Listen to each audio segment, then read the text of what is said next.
कडमेश्वरमध्ये रात्रीच्या सुमारास निघाली भव्य रथयात्रा. नयनरम्य झाकींनी वेधले सर्वांचे लक्ष. कडमेश्वर हनुमान जयंतीच्या निमित्ताने कडमेश्वर नगरीत रात्री काढण्यात आलेल्या ऐतिहासिक रथयात्रेने भक्तीचा कळस गाठला. ढोल ताशांचा गजर, विद्युत रोषणाईने झगमगलेला रथ आणि त्यासोबत असलेल्या वैविध्यपूर्ण झाकी देखावे पाहण्यासाठी संपूर्ण शहर रस्त्यावर उतरले होते. या सोहळ्यामुळे कडमेश्वराची रात्र अक्षरशः उजळून निघाली. रात्रीचा भव्य मिरवणूक सोहळा दिवसभर चाललेल्या धार्मिक विधीनंतर रात्री खऱ्या अर्थाने मिरवणुकीला सुरुवात झाली. आकर्षक फुलांनी आणि रंगीबेरंगी दिव्यांनी सजवलेल्या रथात पवनपुत्र हनुमान विराजमान झाले होते. रात्रीच्या अंधारात रथाची रोषणाई आणि भाविकांच्या हातातील भगवे झेंडे एक वेगळंच चैतन्य निर्माण करत होते.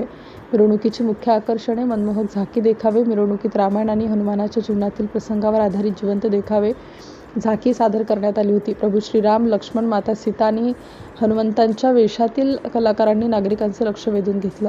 ढोलताशांचा कडकडाट, स्थानिक पथकाचा ढोलताशांचा आवाजावर तरुण तरुणींनी ठेका धरला. रात्री उशिरापर्यंत चाललेल्या या मिरवणुकीत लहान मुलांपासून वृद्धांपर्यंत सर्व सहभागी झाले. भक्तांनी रथावर फुलांची उधळण करून हनुमंताचे दर्शन घेतले.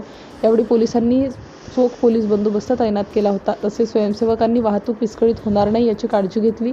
रात्रीच्या या वेळी मिरवणुकीचे आणि झाकीचे स्वरूप दरवर्षी अधिकच भव्य होत असते. उत्सव समिती सदस्य. थोडक्यात ऐतिहासिक रथ आणि मनमोहक झाकीच्या साथीत निघालेल्या या मिरवणुकीने कडमेश्वरकरांच्या डोळ्यांचे पारणे फेडले. भक्तिमय वातावरणात आणि शिस्तबद्ध पद्धतीने या ऐतिहासिक सोहळ्याची सांगता झाली. जय बजरंगबली. सिटी इंडिया न्यूजसाठी प्रतिनिधी रुपेश युवराज मेश्राम.